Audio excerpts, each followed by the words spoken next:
Hello my dear students, आज का जो हमारा टॉपिक है काफी ज्यादा इंपॉर्टेंट होने वाला है। जैसा कि हमने बताया था कि हम इनऑर्गेनिक केमिस्ट्री स्टार्ट करें, तो organic chemistry and physical chemistry भी आपके लिए जल्द हम लेकर आएंगे।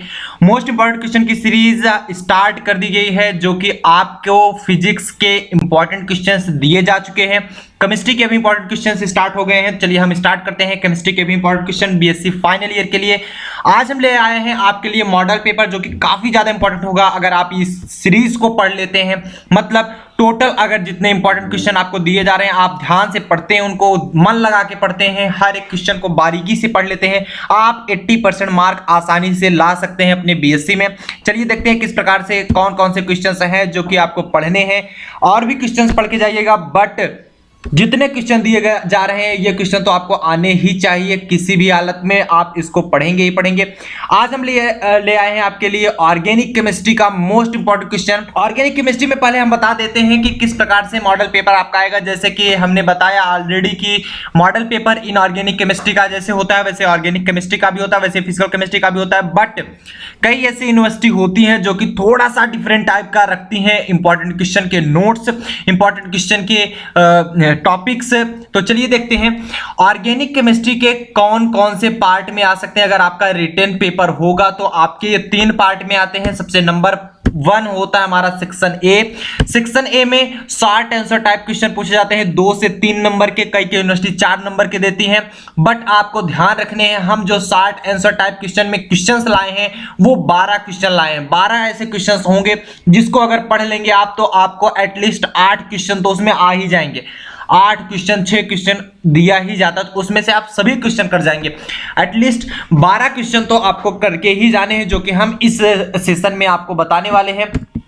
नंबर 2 जो हमारा आता है section B, and section B में जो आता है हमारा लॉन्ग आंसर टाइप क्वेश्चंस, और ये जो आता है हमारा 5 क्वेश्चन हम इसमें दे रहे हैं, जबकि आपको 2 ही क्वेश्चन करने होते हैं, ऑप्शनल दिए जाते हैं। 4 क्वेश्चन दिए जाते हैं जिसमें से आपको 2 क्वेश्चन करने होते हैं। 2 क्वेश्चन आप अगर 5 क्वेश्चन इसको सॉल्व कर पा रहे हैं तो आप 2 क्वेश्चन 100% सॉल्व कर लेंगे उसमें से। यही याद रखिएगा कि ये जो क्वेश्चन होते हैं कई यूनिवर्सिटी में 10 नंबर के, 12 नंबर के वेरी करते रहते हैं, इतने नंबर के क्वेश्चन पूछे जाते हैं, इसलिए आप लोग बहुत ध्यान से समझिएगा। नेक्स्ट जो आता है that is section C, and section C में हम बात करेंगे लॉन्ग आंसर टाइप क्वेश्चन के ही, जो कि हम 5 क्वेश्चन इसमें भी लाए, इसमें भी 2 ही क्वेश्चन आपको करने हैं। चलिए हम देखते हैं बारी बारी से कौन कौन से क्वेश्चंस हैं जो आपको पढ़ के जाने हैं। सेक्शन ए में जो हमारा पहला क्वेश्चन आता है that is predict the number of HNMR signals in following compounds. मतलब हाइड्रोजन NMR सिग्नल्स आपको बताने हैं फॉलोइंग कंपाउंड्स में। पहला, दूसरा और तीसरा कंपाउंड आपको दिया जा रहा है, इनके हाइड्रोजन NMR सिग्नल्स आपको बताने हैं। ये इंपॉर्टेंट क्वेश्चन, इसमें से रिलेटेड काफी क्वेश्चंस आते हैं, तो मतलब ऐसा नहीं है कि सिर्फ यही कंपाउंड आएंगे। मेरे कहने का मतलब आपको हाइड्रोजन NMR से पढ़ के जाना है। स्पेक्ट्रोस्कोपी तो रट लो यार, स्पेक्ट्रोस्कोपी से काफी ज्यादा क्वेश्चन पूछे जाते हैं। जो नेक्स्ट हमारा क्वेश्चन आता है वो सेक्शन ए का ही है। YTMS जिसे आप कहते हैं tetramethylsilane is good reference compound in hydrogen HMR। आप जो HNMR लिखना चाहिए था वो थोड़ी सी गलती हो रही है कि हाइड्रोजन NMR में स्पेक्ट्रोस्कोपी में क्यों जो टेट्रामेथिलसिलेन है वो गुड रेफरेंस कंपाउंड क्यों होता है, ये आपको बताना है, इसका रीजन लिखना है। दूसरा जो आपका टॉपिक आता है second, explain the mutarotation in glucose. आपको म्यूटारोटेशन के बारे में एक्सप्लेन करना है, ग्लूकोज में म्यूटारोटेशन क्या होता है। Next, what is the difference between natural and synthetic रबड़। नेचुरल रबड़ और सिंथेटिक रबड़ में क्या डिफरेंस होता है, इसको आपको बताने हैं। नेक्स्ट जो क्वेश्चन आपसे पूछा जा सकता है, explain why thioalcohol are acidic while alcohol is neutral. क्यों थायोअल्कोहल एसिडिक होता है और एल्कोहल न्यूट्रल क्यों होता है। ठीक, ये नेचुरल जो लिखा गया वो सॉरी न्यूट्रल लिखना चाहिए था। ठीक है, तो thioalcohol acidic while alcohol is neutral, क्यों ऐसा होता है। नेक्स्ट हमारा जो क्वेश्चन पूछा जाता है, explain the number of PMR signals in allyl bromide. ये भी काफी ज्यादा इंपॉर्टेंट क्वेश्चन है, इसीलिए हमने बताया कि आपको स्पेक्ट्रोस्कोपी तो पढ़ के ही जाना है। नेक्स्ट हमारा जो आता है कि राइट गैब्रेल्स थैलमाइड सिंथेसिस। ग्रेबलेस थैलमाइड सिंथेसिस क्या होता है वो आपको लिखना है, काफी इंपॉर्टेंट है ये सिंथेसिस, आपको पढ़ के जाना है। नेक्स्ट जो आता है हमारा क्वेश्चन 8वां, write two method of preparation of glycine. आपको ग्लाइसिन के 2 मेथड ऑफ प्रिपरेशन लिखने हैं कि कौन कौन से ऐसे मेथड हैं जिससे आप ग्लाइसिन को बना सकते हैं, 2 मेथड लिखने हैं उसके। नेक्स्ट हमारा जो क्वेश्चन है, explain the mechanism of sulphonation. Sulphonation के बनने का मैकेनिज्म क्या है, जैसे आप मैकेनिज्म क्या होता है कि आपको समझाने एक्सप्लेन करना है, जैसे कोई रिएक्शन लिख देते हो, वो रिएक्शन में कैसे वो रिएक्शन फॉलो कर पा रहा है वो पूरा मैकेनिज्म आपको लिखना है। सल्फोनेशन का आपको मैकेनिज्म लिखना होगा। सल्फोनेशन का मैकेनिज्म एटलीस्ट 5 बार तो आया ही आया है, अगर लास्ट 10 ईयर के क्वेश्चन पेपर उठा के देख लो 5 बार ही पूछा गया है, आप समझ लो कितना ज्यादा इंपॉर्टेंट है। नेक्स्ट हमारा explain the difference between RNA and DNA, यह भी काफी ज्यादा इंपॉर्टेंट है, आरएनए और डीएनए में क्या डिफरेंस होता है ये आपको लिखना है। नेक्स्ट हमारा क्वेश्चन आता है, how will you prepare एराबिनोज from glucose. आप एराबिनोज कैसे प्रिपेयर कर सकते हो ग्लूकोज को, अगर आप एराबिनोज नहीं जानते हो तो गूगल पर जाकर सर्च कर लो एराबिनोज, काफी अच्छे से आपको आ जाएगा। ग्लूकोज आप जानते हो इसका स्ट्रक्चर, ग्लूकोज से आप एराबिनोज कैसे बना सकते हो उसके बारे में बताया जा रहा है। नेक्स्ट जो हमारा है, right method of preparation of ethyl acetate. आपको एथिल एसीटेट को मेथड ऑफ प्रिपरेशन लिखना है, एथिल एसीटेट का, एथिल एसीटेट कैसे आप बना सकते हो उसका प्रिपरेशन बताना है। नेक्स्ट हम सेक्शन बी पर अगर आगे बढ़े, सेक्शन बी का पहला क्वेश्चन आता है, व्हाट हैपेंस व्हेन, क्या होता है जब। सेक्शन बी में क्योंकि हमने बताया ये 10 से 12 नंबर के क्वेश्चंस आते हैं, काफी ज्यादा इंपॉर्टेंट होते हैं, तो इसलिए आप ध्यान से समझिएगा। बड़े क्वेश्चंस अगर आप कर पा रहे हैं तो आपके मार्क्स अच्छे आएंगे, क्योंकि अगर एक भी क्वेश्चन इसमें से छूटा तो आप 12 नंबर कम चले जाओगे।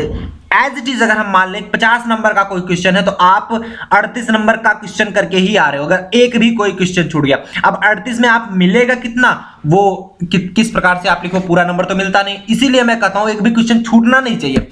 क्या होता है जब acetyl chloride is treated with methyl magnesium iodide, जब acetyl chloride methyl magnesium iodide से ट्रीट कराया जाता है, उसके साथ रिएक्ट कराया जाता है, तो क्या होता है वो आपको बताना है। Next, ethane thiol react with acetic acid, जब इथेन थाइल एसिटिक एसिड के साथ रिएक्ट करता है तब क्या होता है।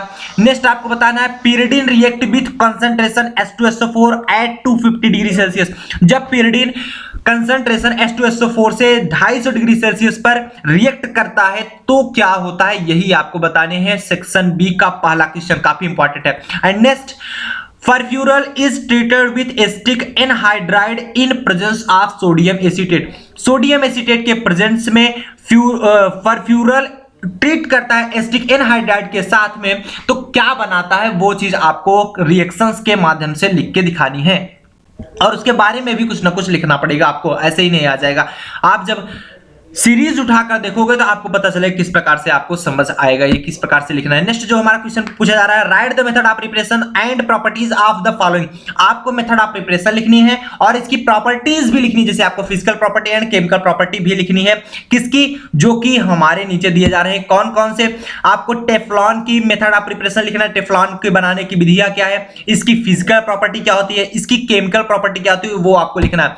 नेक्स्ट आता है आपका पॉलिस्टर, पॉलिस्टर का method of preparation, physical property, chemical property and use के साथ साथ लिखना। यूज पूछा नहीं जाता कि आप यूज भी दिखाओ, बट आप यूज लिखोगे क्योंकि आप अच्छे मार्क्स लाने हैं। आपको स्टूडेंट्स के जो नंबर कटते हैं वो ऐसे ही करते हैं, जैसे मान लीजिए मेथड ऑफ प्रिपरेशन लिख दिए, फिजिकल प्रॉपर्टी लिख दिए, केमिकल प्रॉपर्टी लिख दिए, यूज नहीं लिखे, और जो बच्चा यूज लिखा है उसको ज्यादा नंबर मिलेंगे, इसीलिए आपको यूज भी लिख करके आना है। नेक्स्ट आता है आपका स्टायरन, स्टायरन के भी method of preparation, chemical and physical property plus में यूज भी लिख करके आना है। सो नोट डाउन कीजिए, इतना स्क्रीनशॉट ले लीजिए, हम लोग आगे चलते हैं। ठीक है, स्क्रीनशॉट सुन। नेक्स्ट अगर हम बात करें, नेक्स्ट जो हमारा क्वेश्चन आता है तीसरे का पहला क्वेश्चन की from methyl lithium how will you obtain the following. आप मेथिल लिथियम से कैसे प्राप्त कर सकते हो, किसको, प्रोपेनॉल 2, मतलब आपको मिथिल लिथियम से प्रोपेनॉल 2 को प्राप्त करना है। एंड एस्टिल्डिहाइड, एस्टिल्डिहाइड कैसे आप प्राप्त कर सकते हो, फ्रॉम मिथिल लिथियम, मतलब मिथिल लिथियम से आपको प्रोपेनॉल 2 कैसे मिलेगा एंड एस्टिल्डिहाइड कैसे मिलेगा। मेथिल एमाइन कैसे मिलेगा वो चीजें आपको बतानी होगी, क्या किसके साथ रिएक्ट कराओगे, एट किसके प्रेजेंस पे रिएक्ट कराओगे तब जाकर आपको मिलेगा, वो चीजें आपको बतानी है। नेक्स्ट जो तीसरे का बी क्वेश्चन है, मतलब अगर 12 नंबर के क्वेश्चन आए तो 6-6 नंबर में पार्ट में डिवाइड हो जाएंगे। Right the structural formula and method of preparation of the following. आपको स्ट्रक्चरल फार्मूला लिखने हैं, मेथड ऑफ प्रिपरेशन भी बतानी है, मतलब जो भी आपको फॉलोइंग जो भी कंपाउंड दिया जा रहा है उसके स्ट्रक्चरल फार्मूला आपको लिखने हैं। दिखाने हैं और मेथड ऑफ प्रिपरेशन बतानी है किस प्रकार से इसे बनाया जा सकता है। जैसे पहला हमारा है सल्फेपिरिडीन। सल्फापिरिडीन किस प्रकार से बनता है, इसका स्ट्रक्चरल फार्मूला क्या होता है, मेथड ऑफ प्रिपरेशन क्या होता है, ये चीजें आपको बतानी है। नेक्स्ट आपका सल्फेनिलमाइड, आपको सल्फेनिलमाइड बताने हैं। जैसे सल्फेपिरिडीन हो गया वैसे सल्फेनिलमाइड होता है। नेक्स्ट अगर हम क्वेश्चन की बात करें that is a What is chemical shift in NMR spectroscopy, आपको NMR स्पेक्ट्रोस्कोपी बताना है केमिकल शिफ्ट क्या होता है। NMR स्पेक्ट्रोस्कोपी में केमिकल शिफ्ट अच्छी तरह से मैंने खुद बताया हुआ है स्पेक्ट्रोस्कोपी में, नहीं समझ में आया हो फिर से जाकर देख लो एक बार लेक्चर, आपको समझ में आ जाएगा। Give scales of measuring it and explain the factors that affect chemical shift, आपको इसको मेजर करने के लिए स्केल्स बतानी पड़ेगी एंड आपको एक्सप्लेन करना पड़ेगा कौन कौन से ऐसे फैक्टर्स हैं जो कि केमिकल शिफ्ट को इफेक्ट करते हैं, प्रभावित करते हैं, वो चीजें आपको बतानी है। फोर्थ क्वेश्चन एंड फिफ्थ जो हमारा आता है सेक्शन बी का last question, what are carbohydrates, carbohydrates क्या होते हैं, गिव द क्लासिफिकेशन, आपको क्लासिफिकेशन बतानी है। Explain the ring structure of D plus glucose, आपको डी प्लस ग्लूकोज का रिंग स्ट्रक्चर भी बताना है। ये चीज आप ध्यान देंगे कि आपको क्या करना है कि कार्बोहाइड्रेट्स क्या होते हैं इसका आपको क्लासिफिकेशन बताना है, प्लस में आपको इसका रिंग स्ट्रक्चर बताना है डी प्लस ग्लूकोज का। ये काफी ज्यादा इंपॉर्टेंट है, ग्लूकोज से अगर कोई भी क्वेश्चन उठता है तो ये क्वेश्चन जरूर आता है, इसलिए आप इसको ध्यान से पढ़ के जाएंगे। ठीक है, सेक्शन सी पर आगे चले, टेक स्क्रीनशॉट सुन। सेक्शन सी पे अगर हम आगे बढ़ते हैं तो इसका पहला क्वेश्चन आता है right the mechanism and Claisen condensation for formation of ethyl acetate, आपको क्लेजन कंडेंसेशन का मैकेनिज्म भी बताना है, फॉर्मेशन एथिल एसीटेट का फॉर्मेशन, एथिल एसीटो एसीटेट का फॉर्मेशन प्लस में मैकेनिज्म के साथ बताना है, सिर्फ फॉर्मेशन नहीं लिखोगे। नेक्स्ट आता है हमारा how will you obtain the following from acetyl aceto acetate, आप कैसे फाइंड कर सकते हो एसिटिल एसीटो एसीटेट, मतलब आपको क्लेजन कंडेंसेशन का प्रयोग करके एथिल एसीटेट एसीटो एसीटेट को बनाने की विधि लिखनी है, मैकेनिज्म दिखाना है। दूसरे वाले में आप एथिल एसीटो एसीटेट से कैसे फाइंड कर सकते हो एसीटोनिल एसीटोन को, कैसे फाइंड कर सकते हो 4 मेथिल यूरेसिल को, कैसे फाइंड कर सकते हो क्रोटोनिक एसिड को। एंड जो दूसरा हमारा क्वेश्चन आता है, दूसरे का पहला जो क्वेश्चन है कि right the difference between shop and detergent, आपको सॉप और डिटर्जेंट में क्या अंतर होता है उसके बारे में लिखना है, उसके बारे में डिफरेंस बताना है। नेक्स्ट आता है कि explain the natural and synthetic रबड़, आपको नेचुरल रबड़ क्या होता है एंड सिंथेटिक रबड़ क्या होता है, इसके बीच में एक्सप्लेन करके बताना है, एक्सप्लेन करके बताना है कि क्या डिफरेंस होता है। ठीक है, और बताना है कि right the synthesis and use of the following, आपको सिंथेसिस लिखना है एंड यूज लिखना है फॉलोइंग कंपाउंड्स का। जैसे हमारा ओरिलोन हो गया, नेक्स्ट हमारा हो गया टेरिलीन हो गया, इस प्रकार से। अगर स्क्रीनशॉट ना लिए हो तो ले लीजिए, टेक स्क्रीनशॉट सुन, टेक स्क्रीनशॉट सुन। आगे बढ़े, बहुत बढ़िया। नेक्स्ट जो हमारा क्वेश्चन आता है सेक्शन सी का तीसरा question, describe the preparation of Grignard reagent, आपको ग्रिग्नार्ड देखो नेम वाइज रिएक्शन आपको पता होने चाहिए, आप जब से पढ़ते आ रहे हो फर्स्ट ईयर से ही कि नेम वाइज रिएक्शन काफी ज्यादा इंपॉर्टेंट होते हैं, इसलिए आप हमेशा नेम वाइज रिएक्शन जरूर याद रखिएगा कि आपको ग्रिग्नार्ड रिएजेंट के प्रिपरेशन के बारे में डिस्क्राइब करना। How does it react with, ये कैसे रिएक्ट करता है CO2 के साथ, एसीटोन के साथ, प्रोपीन के साथ, इस प्रकार से। फोर्थ जो क्वेश्चन है, फोर्थ का पहला question, right the name and structural formula of different base presence in the nucleic acid, आपको नेम बताना है, PSC name and structural formula भी बताना है different base present in nucleic acid, कौन कौन से। दूसरा जो हमारा क्वेश्चन है, explain the double helix formula of DNA, आपको डबल हेलिक्स स्ट्रक्चर बताने हैं डीएनए के, ये भी काफी इंपॉर्टेंट, डीएनए से क्वेश्चंस जरूर आते हैं। What is the effect of heat on alpha beta gamma amino acid, आपको ये बताना है कि क्या इफेक्ट होता है हीट का alpha beta and gamma amino acid पर।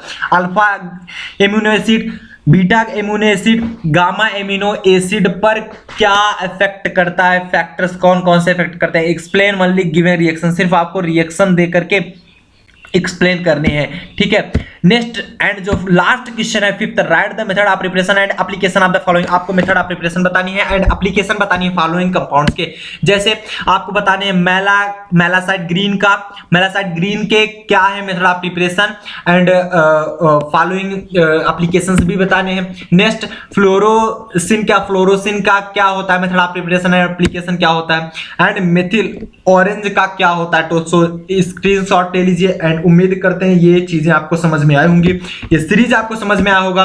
सो नेक्स्ट जो हमारा है क्रिस्टल वायलेट, एक और है क्रिस्टल वायलेट भी आपको बताने हैं। सो मिलते हैं नेक्स्ट लेक्चर साथ। टिल देन आप लोग बढ़िया से पढ़ाई करें। All the very best.